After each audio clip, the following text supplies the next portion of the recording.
Good evening. This is Allison Davis from the Stanford MBA Admissions Office. Welcome to the webinar for ASEAN nations. I'm joined by my colleague Melinda Lehman from the Sloan program, as well as two recent graduates, Kai Fong Chng, who graduated in June from the Sloan program, and Tilia Wong, who graduated in June from the MBA program. Our focus today is on the student experience in both the MBA and Sloan programs.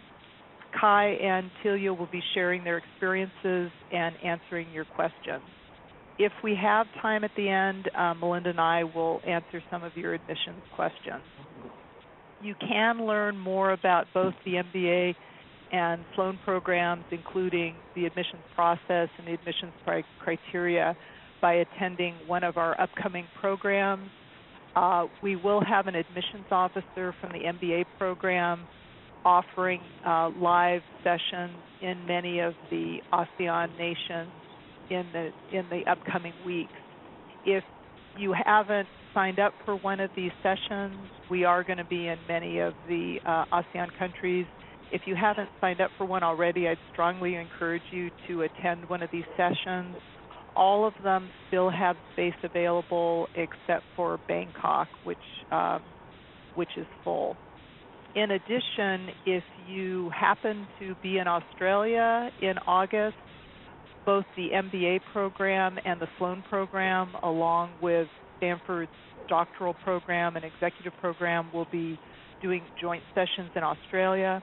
You can register here on the MBA website, or you can register for the same programs in Australia on the Sloan website. In addition, if you want to learn more about the Sloan program, Melinda does offer webinars, and there are two upcoming. Actually, one of them is tomorrow at 10 p.m. your local time, and I'd encourage you to attend a webinar to be able to learn more about the Sloan program from Sloan staff. Melinda, is there anything else you want to add? No, that's great. Thank you, Allison. Okay, great. So let's go ahead and turn to our panel, Kai and Tilia. I'm going to start by asking each of you to introduce yourselves and provide some of your personal and educational background, as well as what you were doing before business school and what your plans are now that you've graduated. So let's start with you, Tilia. Hi, so I'm Tilia, and I'm actually from Malaysia. Before school, I was working in construction management, and I worked for a general contractor specializing in heavy civil infrastructure. And then after business school, I'm going to McKinsey to work in management consulting and probably focus in infrastructure and the public sector. Great. And Kai, how about you? Yeah, hi. Hi, everybody. My name's Kai. I'm based in Singapore. So I'm a civil servant by profession. I spent the last 8 to 10 years in civil service. I did my undergraduate in the UK in engineering. In between the 8 to 10 years, I did spend 2 years out in the private sector at Shell, where I was a management consultant. And I have returned to the civil service after the Sloan program, and I'm heading up a division in the Ministry of Trade and Industry. Yep. Thank you. And for both of you, why did you want to pursue a master's in business, first of all, and then secondly, why did you decide to pursue it at Stanford? And Tilia, back to you. So when I was working as an engineer, I thought about what I was lacking, and I really thought about what people needed to do to run industries, to run companies. And I felt like I didn't really know a lot of like really basic business concepts. That's one thing. The other thing was just that in terms of leadership skills, in terms of management skills, I felt that there were a lot of things that I needed to think about, things I needed to learn from people who knew how to do it well. And that's why I thought an MBA would be really useful. In terms of why Stanford, I think Stanford's I think when you think about going to business schools, I think it's really important to think about fit, where you're going to be comfortable, where people share your dreams, where people share your aspirations. And I think that Stanford's entrepreneurial vibe and the kind of collaboration and warmth that exists in Stanford reflected the kind of community that I would like to build. And I thought it was a great place to be there just to figure out how Stanford does such a great job doing that. Thank you. Kai? Okay, my situation's slightly different from the usual, simply because I went on a scholarship to Sloan. But most people usually go for the Sloan program either to, number one, for a career change, if possible. Number two, if they have an idea to start a company. Or number three, if they just need, so I know some of my colleagues who have gone into the Sloan program because they were told by their bosses or superiors to say, look, you need some managerial training or experience. So most of them came from very highly engineering backgrounds or scientific backgrounds, and they needed that MBA training to sort of take their career to the next step. So that's and why Stanford? Before coming to Stanford, I was looking at various other programs as well. I looked at Harvard, I looked at MIT, I looked at London Business School. To me, I think I chose Stanford primarily because, number one, the weather's great. So, I have a family of 2 daughters, so it's a great place for family. Number two, I think the entrepreneurial mindset cannot be beat. I think if you read this week's Economist, for example, you find that a lot of the innovation that the Economist describes about America's strength, a lot of it is actually centered in Stanford, and I think that's the real value I got out of my education, but more on that later. Yep. I'm going to take a moment here just to quickly have Melinda, if you don't mind, Melinda, just quickly describe the difference between the Sloan program and the MBA program, because they are two different master's programs offered by Stanford Graduate School of Business. Great, and keep me honest here, Allison. Tell me if I'm wrong. The way we think about the difference between the two programs and which makes sense for an individual, I think the MBA program is much better suited for people at an earlier stage in their career, typically, because it gives you the 2 full years to explore different courses, try out an industry or a job that you're interested in your summer internship. Gives you lots of time for collaboration with colleagues at the GSB and across the university over the 2 years of courses and co-curricular and extracurricular programs. The Sloan program is a 1-year program, and it is geared towards people with significant experience and management experience, so at least 8 years of work experience. But it ranges from 8 to, I think in the current class, over 20 years of work experience. So it is geared towards a more experienced manager, and therefore it can be sort of an abbreviated educational program. Does that make sense? Great, thank you. So I'm going to go on and with our panel, and since this webinar is specifically for people from ASEAN nations, I think people are particularly interested, Kai and Tilia, in how you feel that the GSB prepared you for a career in the ASEAN countries. So I think one thing that the GSB really did well, we're just really international community, and I think that from that perspective, it was a great experience to learn about a lot of different cultures, and particularly just geographically speaking, Southeast Asia is located in the middle of a lot of things, and we do business with a lot of different countries and a lot of different nationalities, and it was good to see how other people do things. Also because Southeast Asia, I think, is sort of we're kind of in the middle ground of development, so seeing people across the spectrum of countries and how they're doing things better gives you a lot of ideas for how you can improve things in your own nation. I think the other thing that really helps you within Southeast Asia is that the Stanford GSB community and the Stanford alumni community is so incredibly strong. And the fact remains that, the community is pretty small in Southeast Asia. So having said that it's small, it actually makes the community that much stronger. I sent a bunch of emails to a bunch of alumni in Southeast Asia and always gotten responses in 24 hours. And being able to set up a meeting for people to talk to me for an hour, for even like 2-3 hours within a week after that.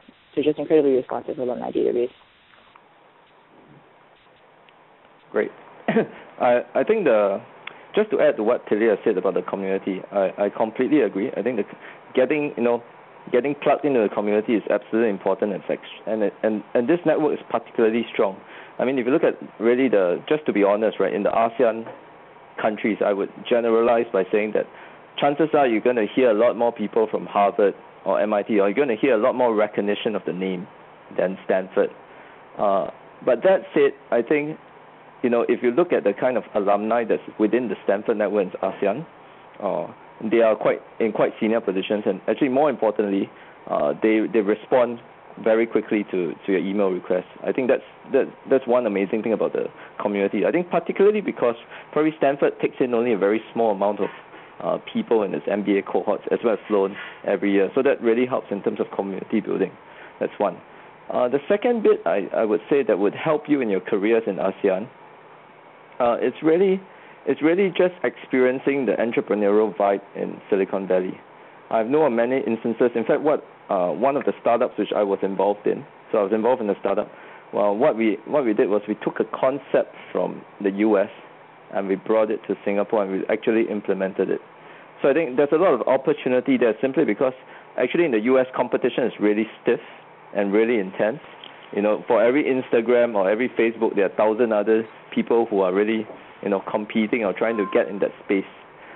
It's not, and actually if you can take some of those ideas and bring it back to ASEAN, and you have less competition here, and actually there's a whole lot, there's lots of opportunities here to explore that perhaps you haven't quite thought of if you haven't been to Silicon Valley. So that's the second thing I would say.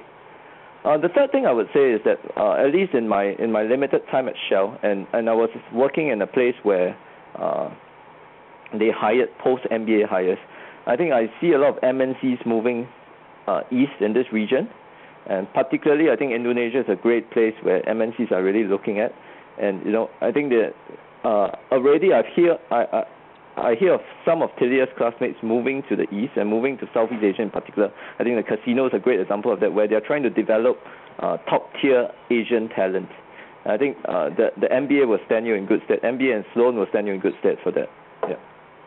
I think I'd like to add that one thing that's really going to set you apart from your peers is not really going to be technical ability, but it's the soft skills, and it's the people skills, the team building skills that's really going to make you a better leader versus not. And I'm pretty confident in saying that Stanford has cornered the market on that and refining a curriculum that really makes you a better person. Yep. Tilia, can you talk more specifically about classes that helped you in that area, how you actually learned to become a better leader? So I have two favorites, and the first one would be Interpersonal Dynamics, and the second one would be High Performance Leadership. So for Interpersonal Dynamics, we also nickname that touchy-feely. You basically sit around in a room with 14 people who you don't know very well and talk about, you give really honest feedback. You sit around, you talk to each other, you tell people, look, this is what you do, and this is how you affect me. And the kind of raw honesty you get and the kind of investment of 14 other really smart people in your personal development is amazing. And I would say high performance leadership is somewhat along the same lines where, people, but it's a little bit of a different focus in terms of how do you build a high performing team? What does building a high performing team really mean? What is your vision for an organization? How do you articulate that? The kind of bonds you build in there and the kind of improvements you get to your personality are really incredible, and actually I would say that my mom would probably agree with me.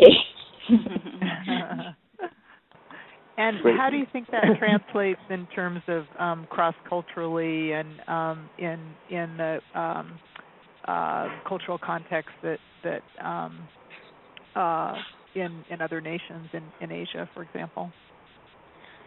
I think for one, the thing that you really take away is that people are a lot more similar than we are different.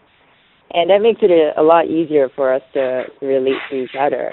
I think there's a little bit of a element of, there are just certain things within Asian culture that makes, doing this a little bit difficult in terms of, being open and, being really vulnerable with people who you don't know. But I think it's a great opportunity to challenge yourself and develop an area of your personality that you may not have really explored before. So in that sense, it actually gives you that much more room to grow. Great. And I think Kai, Tilia's covered the really top-tier classes for leadership, which I think Stanford is extremely strong at leadership and really team building and getting personal with each other. I think the other aspect where Stanford is very strong is really this whole technology and entrepreneurship startup. So one of the courses which I took, the two highlights for me, one of them was really a course on technology, strategic management of technology and innovation. And the other one was really about leading strategic change in healthcare. And what we had in those two classes were really not just great professors, which were very well known, but more importantly, I think the parts where I valued most were really the guests that came down. I understand also for some of the other courses that my classmates took, we had Eric Schmidt, they had Facebook, they had Google, so it was just a whole bunch of really top tier entrepreneurs that came down and shared what it took for them to build those companies. And I think those were the most valuable because you can only learn so much theory, but to see that theory work out in practice, that's really the highlight. Yep. So I have a couple of questions that people had sent in advance asking if there was any aspect of the program that you felt could be improved or you would have wanted to change or that particularly surprised you. Yep. Tilia, you want to go first since the MBA is...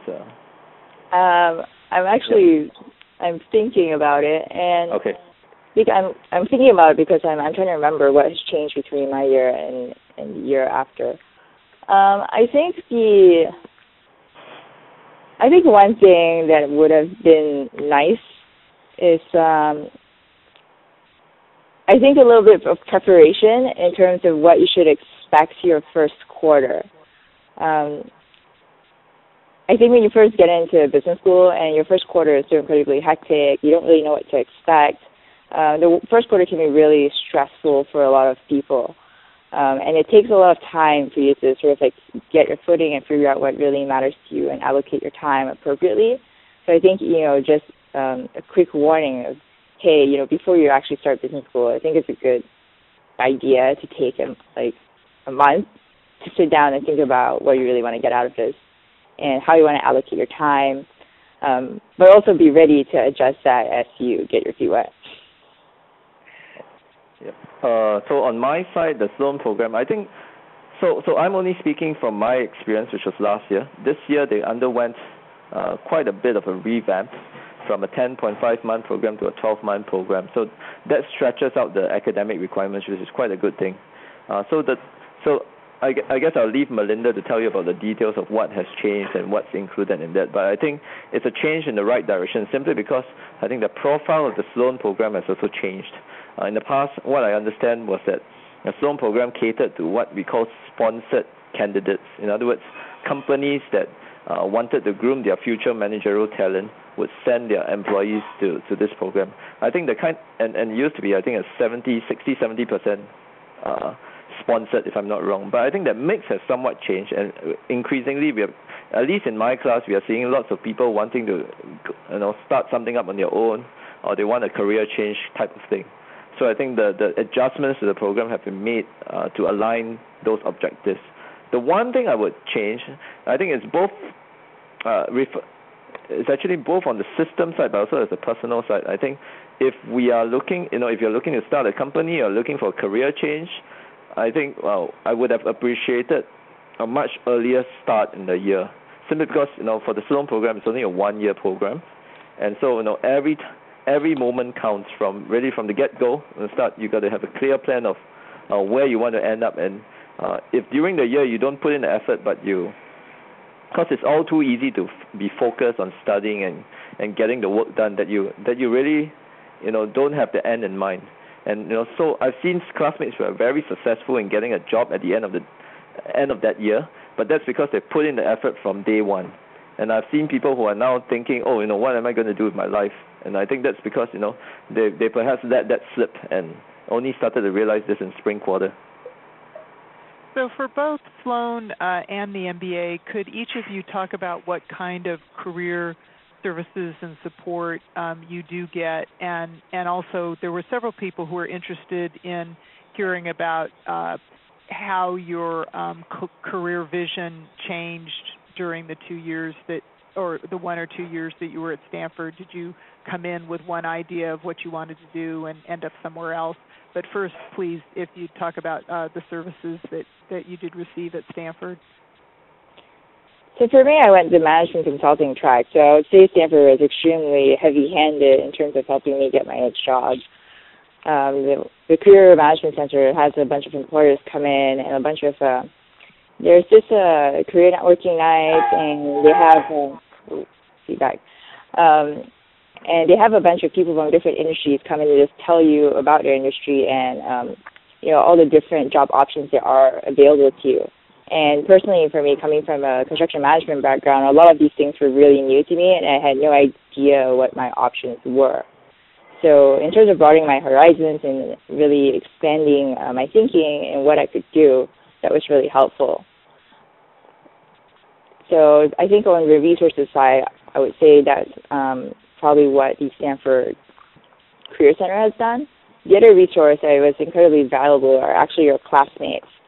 So in terms of prepping for the interview, in terms of, really polishing my resume and making me feel good before I walked into the interview, my classmates were incredibly helpful. And there are just so many people that are willing to take so much time out of their day for absolutely no return to just sit down with you and help you with that.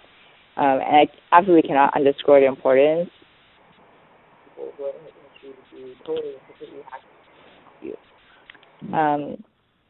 In terms of how has my vision changed or how has my career changed, I don't think my overlying vision has really changed, but what Stanford has done for me is really expand the ways I can get to my vision.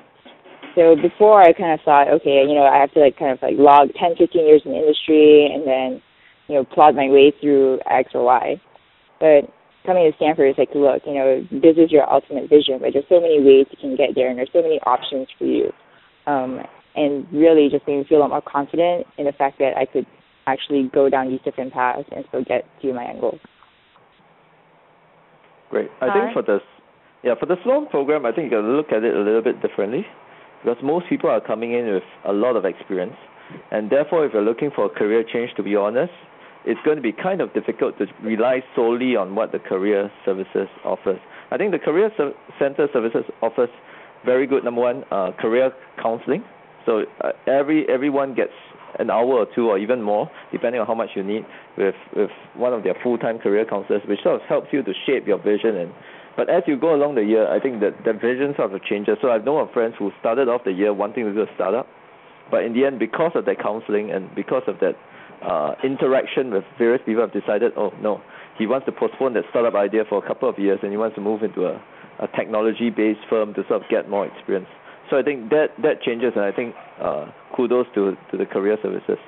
The second thing I would say is, I think where I've seen success is really when people from day one sort of had a general direction of where they wanted to head, and were very intentional in networking, not just with the guests and with the professors and all that, but also with the wider student body. Because as what Tilia said, I cannot emphasize the importance of really leveraging the whole network. You'll be very surprised. Chances are you'll be able to find someone within this entire community that has worked in a particular area before that could introduce you to particular people or something. And in fact, just to give an example, I have a friend who was actually who's been interviewing, who has targeted, I think, eBay and a couple of other companies, but eBay was his top choice. And I think once he decided on that, and just a couple of emails out and all that, he managed to meet like 12 different people at various levels, including the CEO and the chairman. By virtue of just showing up at different classes, by virtue of just leveraging the contacts of his classmates and everything. And I think he's almost going to get his job. I'm just waiting for his announcement. But so it's just so I think the Stanford network's great, and particularly if you want to work in the West Coast and you want to work in the kind of industries that Stanford is traditionally known for, I think that's no problem. Yep. In terms of career vision and all that, I would say that being in Stanford, so I came in after my stint at Shell. I decided, I want to be a career civil servant for a while. I came in. I had the opportunity to work in a startup, work with a startup on a project. I also had the opportunity to meet to get to know a couple of people in the venture fund industry quite well, and I think it's given me a new perspective. I still want to be a civil servant, but I think someone once told me that actually I would make a great product strategist or something, and they asked me whether I wanted to join them. So I think it opens up new opportunities that you haven't quite considered before. Yep. And how difficult, you can talk about either your own situations or classmates that how difficult is it to get a job back in the ASEAN region if you want to go back after graduating from Stanford? I don't think it's that difficult to get a job back in ASEAN nation. And to be honest, Stanford MBA is pretty rare back in the region. There's not that many of us. And I think Stanford has a strong enough branding that everyone knows the significance of what it means to get a Stanford MBA, what it indicates about your capabilities and, what they can expect from you after you leave. I just think that you need to be targeted about what you want. You need to make the effort to reach out and build connections. But I think if you put in the time, it's just like any other, self-sourcing any other job that you might have. If you want to go into conventional or like the traditional MBA tracks and work in Southeast Asia, I think that's really easy. And I think, you can just kind of go through standard CMC channels. CMC is the Career Management Center to get that job. But if you want to do something a little bit different, if you want to do something entrepreneurial, then you just really need to start searching people in the Stanford alumni database. And again, like we're saying, it's so incredibly responsive. I really don't think it's that difficult for you to get a job in Southeast Asia. Okay. The only thing I would add to that for the Sloan program is that, again, simply because the Sloan people are more experienced and they're older, so it's a greater hurdle for companies to cross to sort of hire you. Whereas with an MBA and all that, they have ready-made so-called entry positions for entry, meaning post-MBA positions where they sort of come in and they get high potential, highly driven individuals to sort of and they sort of train them and they sort of groom them. I think with the Sloan case, it's really a matter of your networks that really get the foot in the door. I think that's the difference. Yep. Great. For the folks who are on the webinar, if you have questions, please go ahead and you can send them to me via the chat, and we'll take questions that you have right now. And I'm also going to continue to go through questions that were submitted in advance, but I'd like to have Kai and Tilia address questions for people who are actually on the webinar right now. So just go ahead and send them to me via chat. So we have one question here from Rex, who's in Manila, and he's asking which was more fun, your master's experience or your undergrad college experience? Master's experience by far. Absolutely by far. I think in undergrad you kind of get the actually, I worked really, really hard in undergrad, so I didn't really have that much fun because I was just had my nose in a textbook the entire time. But I would say my education at the GSB was a lot more holistic, and there were a lot more opportunity for just like really crazy fun things that you get to do, like all these, like for example, like the global study trip. So I went to Austria and Switzerland, and we flew on like Red Bull's private plane. I went to Colombia with some of my classmates. I mean, the kind of memories that I generated from the GSP absolutely hit the memories I generated from undergrad out of the park. And I'm sure people from undergrad would hate me for saying that, but it's true. So for me, I would say it's a different kind of fun, simply because the Sloan program is quite a distance away from my undergrad. So undergrad was great fun. I had, traveled a lot and all that. But the Sloan program was different in that the difference is I got married and I had 2 kids, right?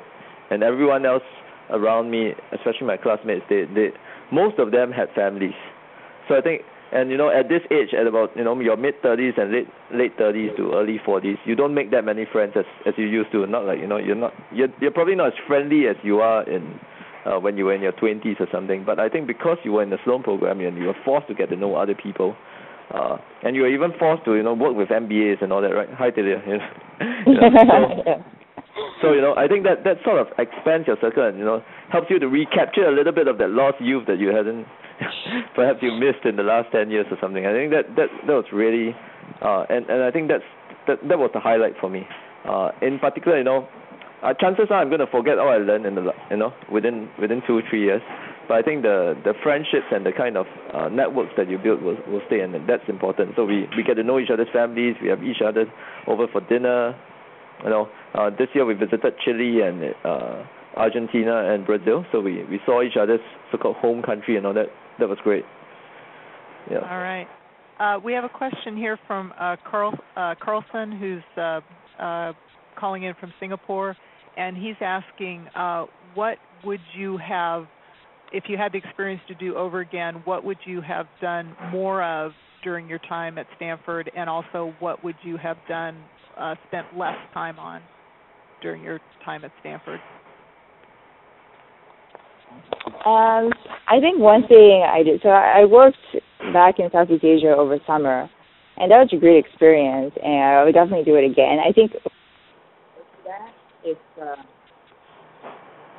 Phoenix program, and I would have actually loved to go to Africa to work for a little bit, but that idea only came to me later. A lot of my classmates did it. I just didn't get the idea to do it until now. So I think in terms of geographic interest as well, it's good to do a little bit of thinking about that and where you would like to be, and use Stanford GSB as a platform for getting into these regions, because they're going to make it a lot easier for you to do when you're at Stanford GSB than for you to do on your own later.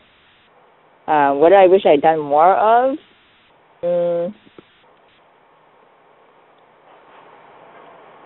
That's a hard question to answer because there are only so many hours in the day, and can I just say I wish I'd done more of everything, and I wish that there were 40 hours in a day.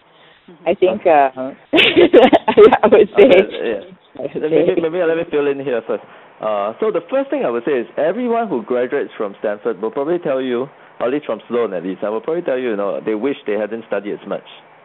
That said, everyone, it's kind of easy to say that after the fact, simply because I think the work is quite intense, and it's often easy to focus on the what's tangible, which is like you get studies, you get your grades and all that, rather than the other aspects. So just take that with a pinch of salt. But I think that there are three things that I would have or wish I'd done more of that I had. So the first thing I wish I'd done more of was really getting involved and getting stuck into some of the courses that are offered in other schools. I think the one thing that I didn't quite appreciate in other schools in Stanford. Sorry, let me just qualify. Other schools in Stanford, because Stanford has 9 schools? Is that right? 8 or 9 schools, right? 7. 7. Okay, sorry, I got it wrong.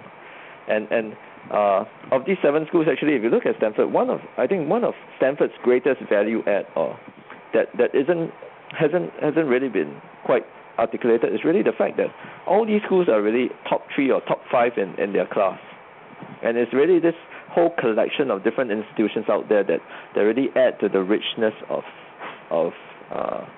your educational experience. And I'm not just talking about just the curriculum. So I took a couple of courses in law school. I did a bioterrorism course for fun. I worked on a startup with a professor in computer science and electrical engineering. I think there's just so much to do in the different schools simply because they're just but you spend a lot of time at the GSB. So if you forget, it's very easy to forget that there are massive opportunities out there. Take for example Stanford Computer Science, right? I think this year it became the largest. It has the largest undergrad enrollment. And if you work in a couple of projects with computer science kids, you'll find that these kids are crazy and they're really entrepreneurial. They can live out a suitcase if they want. That kind of spirit. And I think that's one thing I wish I had done more of.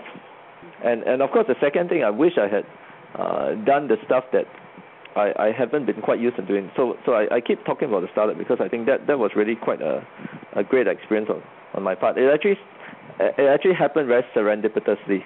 So what happened was that my wife was sitting, I sent my youngest kid goes to nursery school. My wife was really sitting having a picnic with her, and then she encountered another wife with another kid. They started talking. She found out that person, her husband was going to Singapore for a project, and then that's how we started talking about what we could do. And it was strange that it was because of our youngest kids that we got together and did something. So opportunities like that, I wished, I think there are many other opportunities which I sort of just, I took a name card and that's it. I think there's much more I can do.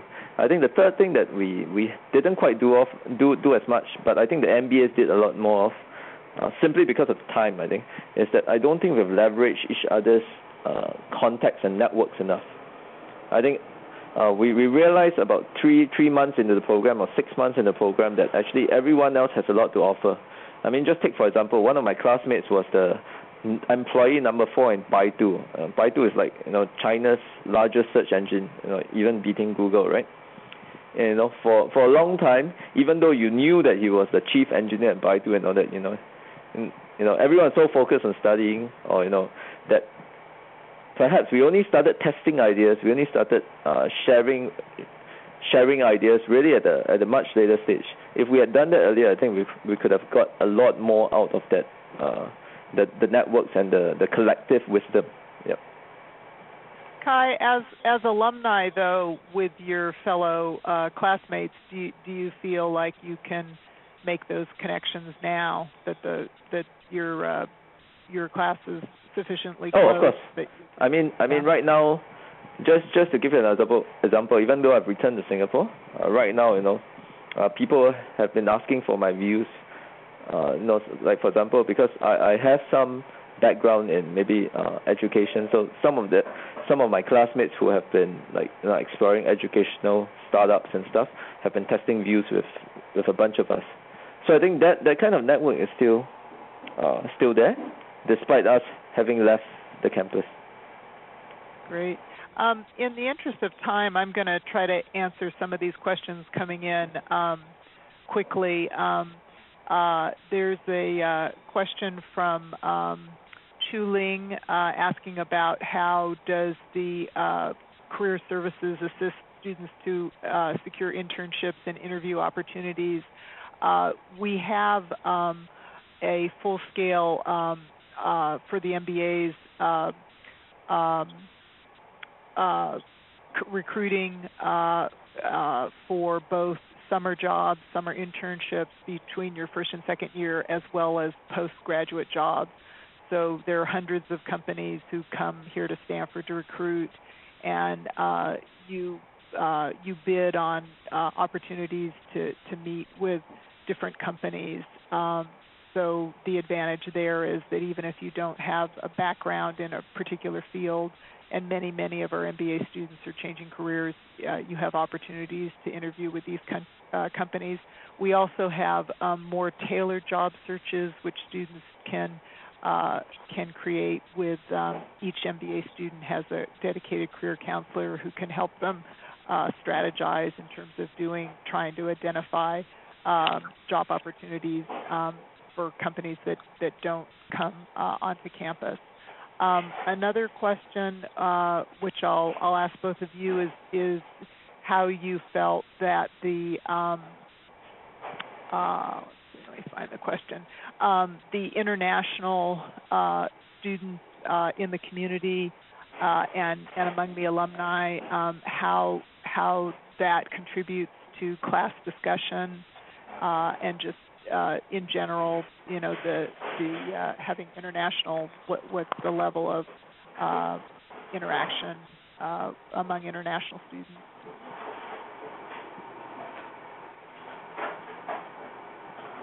Tilia or Kai, either of you want to comment on that? How the international network affected your class discussion and what you learned here? So the international discussion. Definitely, we have a lot of cases that are about different countries. That we've done a bunch in South America, I've done a few in Southeast Asia, China, India, and it's extremely valuable to see how different people think differently. I think the international community definitely steer the conversation, provide points of views and angles that are big value add, and provide viewpoints that you wouldn't have thought about necessarily. Some of them, they also, have like pretty high-level positions in different countries, so you get a really nice inside view into like how things really work. Yeah, I would say that. Maybe let me give a different angle. I would say that. See, the good thing about the West Coast is that people are generally more relaxed in the West Coast than the East Coast. In that, I noticed that in the West Coast, at least, even when you talk to like a CEO, you talk to someone who runs a venture capitalist fund, literally like the top guy, they're like quite chilled out about it. They're more interested in your ideas and what you have to say. I think it's a function of that, the kind of atmosphere that you get in the West, in Silicon Valley. So I would say it's much easier, at least from my point of view, it's easy for an international student to plug in, simply because, they are very open to just talking and chatting about the latest ideas. I think that's one thing I find about Stanford. Yeah. I'm going to definitely agree with that. Yep. We have a question from Kanan, if I'm pronouncing that correctly, asking what sort of activities did you get involved in outside the classroom besides your studies? So for me, I was doing a bunch of different things. So I was on the student association for a little bit as part of the diversity committee. So we organized a lot of programs to help people feel accepted and comfortable in the community. And to me personally, that's really important. Part of the reason we came to Stanford was because, we wanted to learn from each other. And we wanted to let everyone's views get on the table, no matter how small of a minority we were. And really emphasize that diversity is in diversity of experience. When we talk about diversity, it's not just socioeconomic diversity, it's not just ethnicity, it's not just nationality, it's diversity of experience. And I really wanted to get that out on the table. And so that was a really good experience for me. Some other things I did was I was on the Stanford Board Fellows program. So there you serve as a non-voting board member on a nonprofit, and you really help them out with how you think they can improve little projects that they have. How they can improve their marketing, how they can be more effective, how they can serve the people. And that was a great experience. And everything I did that was sort of out of the standard extracurricular boxes was I brought about 25 of my classmates to Southeast Asia, and the way I did that was I literally just sent out an email to the class saying, hey, I'm going to Southeast Asia, who wants to come? And a whole bunch of classmates ended up, saying that they wanted to go with me. Some of whom I, haven't really talked to before, but they still felt comfortable enough. And we all feel comfortable enough to commit to saying, okay, I don't really know you that well, but you go to GUSD, I'm probably going to like you. Let me spend 16 days on a trip with you. And that was a great experience as well. So I have nothing much to add except that, so number one, I worked on that, the startup thing that I did not, so basically this was over and above academic requirements, so it's nothing related to academic requirements, so that took up a bit of my time. And of course the other thing that took up a lot of my time was my family. I think this is a real opportunity to just spend time with quality time with the family, getting to know your kids better, getting to know your wife better. I think there's a lot of time for that, and I think that was my main priority, not so much in joining clubs and all that. Yep. All right.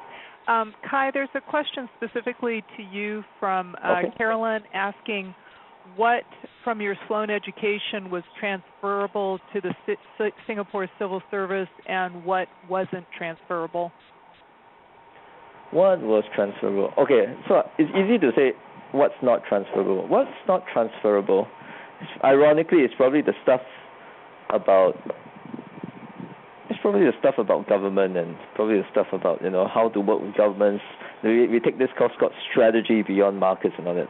I think that wasn't quite transferable because at the end of the day it was taught at a much more academic and a basic level, and it wasn't quite relevant to, at least based on, so it's a function of your own experience as well, right? And as a function of my experience, I found those that course kind of shallow or lacking in depth or lacking in, so basically stuff that related to my existing field, I thought, okay, it wasn't that great.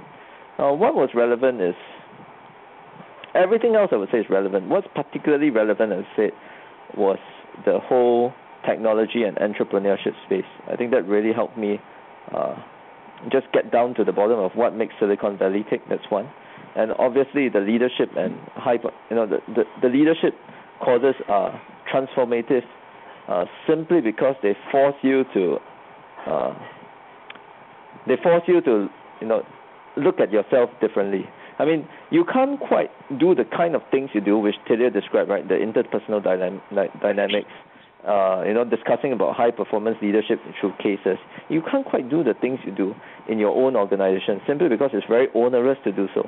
I mean, it's very onerous to be completely brutally honest to say, the fact that you like to say, the fact that you do a certain action, irritates the hell out of you or something. It's very onerous to say that within your own organization. And I think so having the opportunity to be part of those, I think outside the confines of your organization really helps. So I think that's relevant to all actually. But I'm happy to just to put it out there. I'm really happy to chat further. If you guys are based in Singapore, or come by the country, drop me a mail, and I'm really happy to just have a drink and talk more. Thank you, Kai. We're coming up on an hour here, and I want to make sure I do ask each of you to just comment on any advice you would have in terms of preparing your application or the admissions process. I think my tip for people is to really go through your life experiences, and it's a little bit cliche, but really, really think about what matters most to you and why. I think putting in that groundwork is great. So, I mean, the thing about the Stanford essays is that, it's just incredibly valuable to learn about yourself through writing these essays. So when you approach these essays, you shouldn't think about the essays as, oh, I'm writing this to apply to Stanford. You should think about the essays as I'm doing this for myself because I want to learn about myself and because it's important to my development. I think you're going to get a much richer and deeper story when you think about it in that context instead of just like picking a box to write this essay. Yep. And I think the other thing is just the things that you think are mundane and the things that you think are not special about yourself are oftentimes actually really special. I think one of my favorite quotes from admissions, I'm not sure exactly who said this, was that, you don't pick people who do extraordinary things, you pick people who do ordinary things extraordinarily well. So, you can bat that at your friends and figure out what it is exactly that's amazing about you and just have faith in yourself that you actually are amazing. Good advice. Kai? I would say my own theory behind why ASEAN students or Asian students don't do quite well, and you see this, and I see this a lot at Shell as well, is that there's a certain, I don't know whether it's humility or what, but culturally I think we are disadvantaged in talking about ourselves, or culturally we are disadvantaged in attributing certain instances to being transformative or reflective of a certain leadership quality that we have.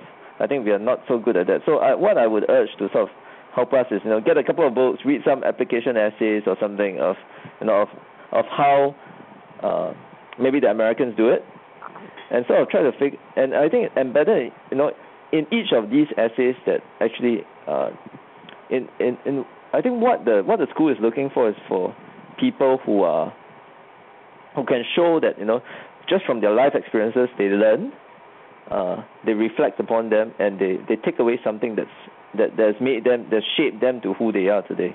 If you can sort of tell that story, and I think all of us here, especially from ASEAN, have a great story to tell.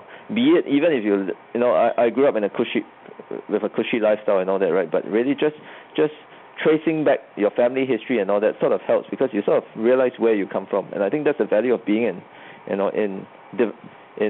this region. Yep, that's what I would say.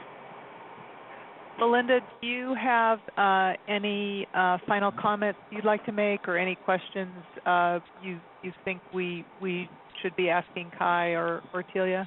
I think they've done a fabulous job. I'm thrilled to see this much interest in Stanford Business School from ASEAN, and both in the MBA program and the Sloan program. And again, please do join our webinars to learn more about our programs and join our admissions events. The MBA admissions events are all over the world, and the Sloan, we will be joining the MBAs and other colleagues in Australia. But then we do our webinars throughout the year, so please join us. Great, thank you. If you do have any additional questions, as Melinda said, of course, we encourage you to attend our live sessions or our webinars. If you're not able to do that and you have further questions specifically for the Sloan program, the best way to ask questions is to email them here, and that's on the Contact Us page of the Sloan website. For the MBA program, if you have further questions, you can call us. We're open 8 to 4 Pacific time, or you can ask a question on our website here, submit a question, and we typically will get back to you within 48 hours. So at this point, I want to thank our panelists, Tilia and Kai, very much for sharing their experiences with you. And Tilia was calling it at 5 a.m. Pacific time, so thank you especially for getting up early to do this. And thank you, Melinda, for participating as well. And most of all, thank you, all of you, for attending. Any other final comments, Kai or Tilia? Nope. Good luck, and hope to welcome you to the Stanford family. Thank you. All right, everyone. Good night and good luck.